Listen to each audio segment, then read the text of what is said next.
वैश्विक स्तर पर किसी देश की शक्ति उसके भौगोलिक स्थिति पर ही नहीं बल्कि उसके आर्थिक और राजनीतिक गति पर भी निर्भर करती है। ऐसे ही एशिया महाद्वीप में बसे कई ऐसे देश हैं जो बेशक क्षेत्रफल की दृष्टि से छोटे हों, लेकिन वैश्विक स्तर पर इनका एक खास महत्व है। ऐसा ही एक देश है संयुक्त अरब अमीरात। तेल के कुओं और पर्यटन के अतिरिक्त यह देश वैश्विक राजनीति में भी बेहद सक्रिय है। वहीं हाल ही में भारतीय प्रधानमंत्री नरेंद्र मोदी यूएई के दौरे पर गए थे। पीएम मोदी अब तक 7 बार यूएई के दौरे पर जा चुके हैं। साल 2015 में 3 दशक के बाद किसी भारतीय प्रधानमंत्री ने यूएई की धरती पर कदम रखा था। गौरतलब है कि पीएम मोदी से पहले इंदिरा गांधी साल 1981 में यूएई गई थी। दोनों देशों के बीच बढ़ती नज़दीकियों को हम इसी बात से समझ सकते हैं कि राजनीतिक समझौतों के साथ ही वहां भारतीय प्रधानमंत्री के लिए एक खास कार्यक्रम का आयोजन किया गया। इस कार्यक्रम को अहलन मोदी नाम दिया गया है। अहलन अरबी शब्द है जिसका मतलब स्वागत होता है। इसके अलावा यूएई ने पीएम मोदी को 2019 में अपने सर्वोच्च नागरिक सम्मान ऑर्डर ऑफ जायद से भी सम्मानित किया था। ऐसे में यह सवाल उठना लाजमी है कि आखिर यह खाड़ी देश भारत के लिए इतना अहम क्यों है। साथ ही एक सवाल यह भी हो सकता है कि यूएई भारत में इतनी दिलचस्पी क्यों ले रहा है। तो चलिए इन सभी सवालों पर एक एक करके बात करते हैं।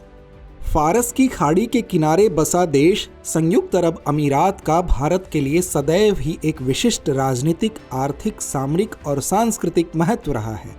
इस देश की कुल आबादी लगभग 1 करोड़ है, जिसमें 10 लाख लोग ही यहाँ के नागरिक हैं। बाकी 200 देशों से आए प्रवासी हैं, जिसमें भारतीयों की आबादी लगभग 35 लाख है, जो कि यूएई की कुल आबादी का 1/3 हिस्सा है।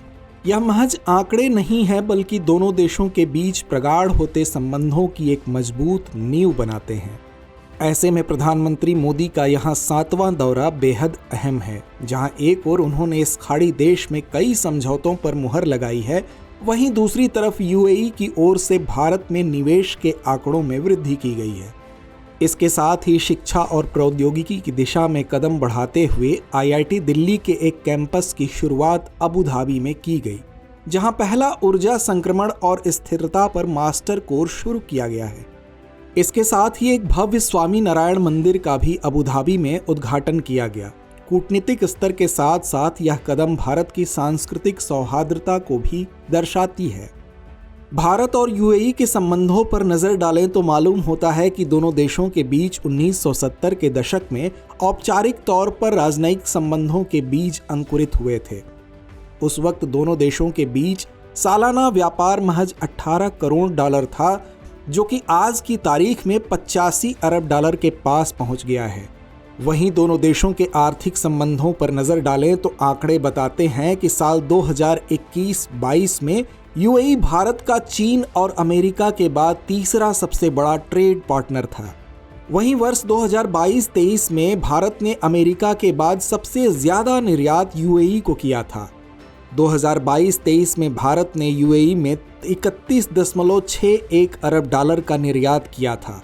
वहीं विदेश मंत्रालय के अनुसार एफडीआई के मामले में यूएई भारत में 7वां बड़ा निवेशक है। भारत यूएई को मुख्य रूप से पेट्रोलियम उत्पाद, महंगे मेटल्स, पत्थर, ज्वेलरी, खनिज, खाद्य सामग्री, कपड़े, इंजीनियरिंग और मशीनरी उत्पाद निर्यात करता है। यूएई भारत का चौथा सबसे बड़ा तेल आपूर्तिकर्ता देश है। इसके साथ ही यूएई में भारत एलपीजी और एलएनजी का दूसरा सबसे बड़ा आपूर्तिकर्ता देश है। यूएई में 35 लाख भारतीय रहते हैं और इन्होंने 2022 में 20 अरब डॉलर कमाकर भारत भेजे थे। यूएई से आने वाला रेमिटेंस साल दर साल बढ़ रहा है। 1970 और 80 के दशक में यूएई में काम करने वाले 80 से 90% भारतीय मजदूरी करते थे, लेकिन अब समय बदल गया है। मौजूदा समय में तकरीबन 35% भारतीय व्हाइट कॉलर जॉब में हैं। इस कड़ी में दोनों देशों के बीच बढ़ते रिश्तों में पिछले साल हुआ सीईपी यानी कॉम्प्रिहेंसिव इकोनॉमिक पार्टनरशिप समझौता एक अहम भूमिका निभा रहा है। भारत की ओर से यह पिछले 1 दशक में किया गया पहला मुक्त व्यापार समझौता है। इससे पहले भारत ने साल 2011 में जापान के साथ मुक्त व्यापार समझौता किया था।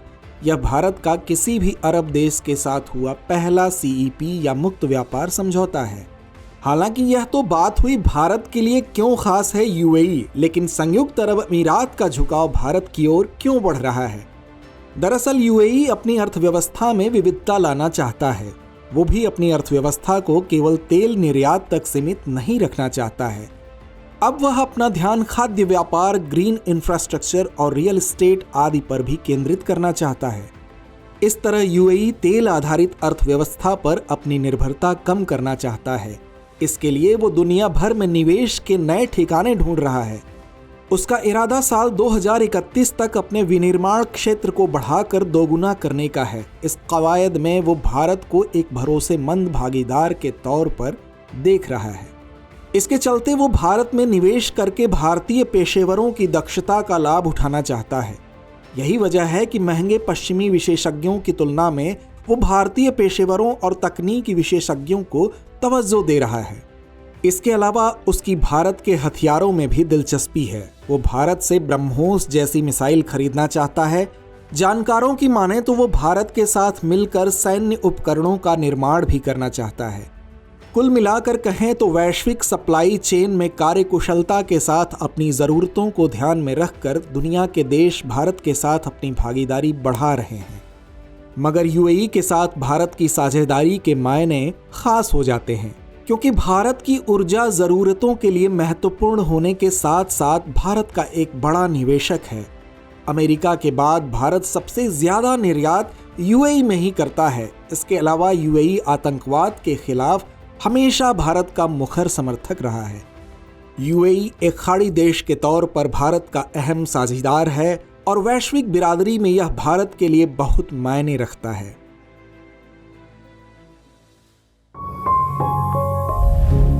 अब बारी है इस कार्यक्रम के रविवारीय विशेषांक दुनिया मेरे आगे की। जापान को पीछे छोड़ जर्मनी दुनिया की तीसरी सबसे बड़ी अर्थव्यवस्था बनकर उभरा है। हालिया जारी हुए आंकड़ों के मुताबिक जापान अब चौथे नंबर पर आ गया है। विश्लेषक कहते हैं कि ये आंकड़े इस बात के गवाह हैं कि जापान की अर्थव्यवस्था लगातार अपनी उत्पादकता और प्रतिद्वंदिता को खोती जा रही है।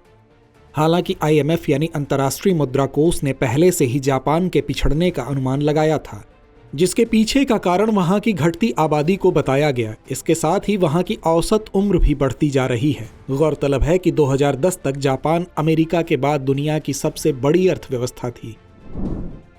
अक्टूबर 2023 में कतर की सरकार ने 8 भारतीयों को मौत की सजा सुनाई थी, जिसने भारत और कतर के संबंधों को कटघरे में खड़ा कर दिया। हालांकि दोनों देशों ने यह मुद्दा कूटनीतिक स्तर पर निपटाया, जिससे बीते दिनों इनकी रिहाई संभव हो पाई। गौरतलब है कि 8 पूर्व नौसैनिक कतर की राजधानी दोहा में वहां की एक कंपनी के लिए काम करते थे। उन्हें कथित तौर पर जासूसी के आरोप में गिरफ्तार किया गया था। वहीं भारत और कतर के संबंधों की बात करें तो कतर में 8 लाख से भी ज्यादा भारतीय रहते हैं और काम करते हैं, और लगभग 40% तरल प्राकृतिक गैस भारत कतर से हासिल करता है। विस्तारवाद की नीति से आगे बढ़ने वाला चीन एक बार फिर अपने फैसलों को लेकर चर्चा का केंद्र बना है। दरअसल बीजिंग में चीनी सरकार द्वारा आयोजित एक आधिकारिक समारोह में कई विदेशी राजनयिक शामिल हुए, जिसमें तालिबान के पूर्व प्रवक्ता बिलाल करीमी भी थे। मीडिया रिपोर्ट्स के अनुसार 2 साल से अधिक की बातचीत के बाद चीन ने तालिबान के बिलाल करीमी को बीजिंग में आधिकारिक दूत के रूप में मान्यता दी। हालांकि इसके बाद चीनी विदेश मंत्रालय ने तुरंत एक बयान जारी किया, जिसमें स्पष्ट किया गया कि राजनयिक साख की स्वीकृति बीजिंग द्वारा अफगानिस्तान के वर्तमान शासकों की आधिकारिक मान्यता का संकेत नहीं है। तो व्यूअर्स, आज की चर्चा को यहीं विराम देते हैं और नोट करते हैं आज का सवाल। संयुक्त अरब अमीरात और भारत के मजबूत होते संबंधों पर प्रकाश डालिए। डियर व्यूअर्स, अपने एग्जाम की तैयारी को और बेहतर करने के लिए हमारे चैनल को लाइक, शेयर और सब्सक्राइब करना न भूलें।